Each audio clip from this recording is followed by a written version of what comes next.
In what ways did playing around with AI actually help your thinking?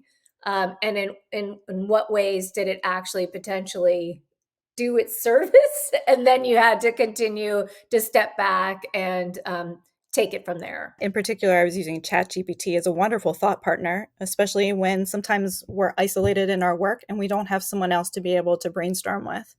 So ChatGPT was my thought partner, and I would put some ideas into it. One of the things that I started with was, this is what my content is. These are my learning targets. These are my skills. This is how the standards of math practice show up in this particular unit.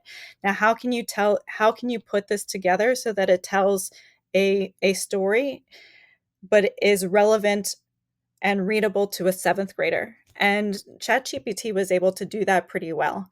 It still was pretty lengthy, but it was able to take what I put together, just a list of skills and how the standards of math practice were being used in that unit, and put it together so that it was readable and in student friendly language. And that helped me move away from some of the, we'll go back to our term mathy. It helped me move away from some of the terms and the phrases that were particularly mathy. So that was the first area, was being able to put it together in a readable way to seventh graders. But I also used it to help brainstorm some questions for inquiry. I didn't want what I would consider to be just an essential question. I wanted an essential question that could be debatable. So something that really would allow students to think, oh, I wonder about this, and to captivate them from the start. So I would use some particular prompts with ChatGPT, like uh, for the first one, it was baths or showers. Which one uses less water? Can you turn that into an essential question that has a stance of inquiry or is debatable? Are some of the keywords that I used, and it would give me some different ideas, and I would play around with some of those words and some of those phrases until I was able to reduce it to something that was short that would captivate my audience.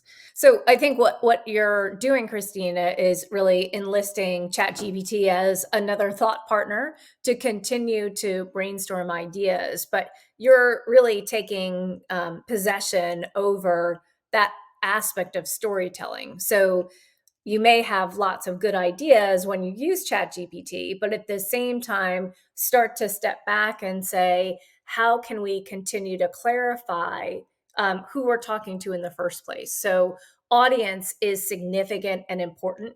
And audience really does require, especially when talking to students directly, it requires brevity, it requires clarity, and it requires something that's compelling, that's worth reading, and the opportunity to see how what I'm working on is actually something that is connecting my learning from one unit to another or from one year to another, but also connecting to the broader profile of a learner that many schools have, and starting to think about, how does this get me to be in a more problem solver space, a more of a creative thinker space, or a better communicator. So those are the kinds of things, Kristina, that I saw you do so thoughtfully and strategically, in terms of stepping back and really right sizing not just the language, but also who you're speaking to in the first place.